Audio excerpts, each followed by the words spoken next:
Ele é poderoso. Aleluia. A presença de Deus é tão boa que a gente poderia continuar dizendo, né?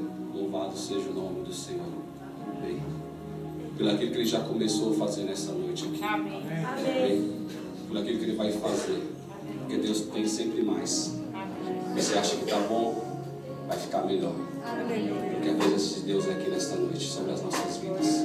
Amém.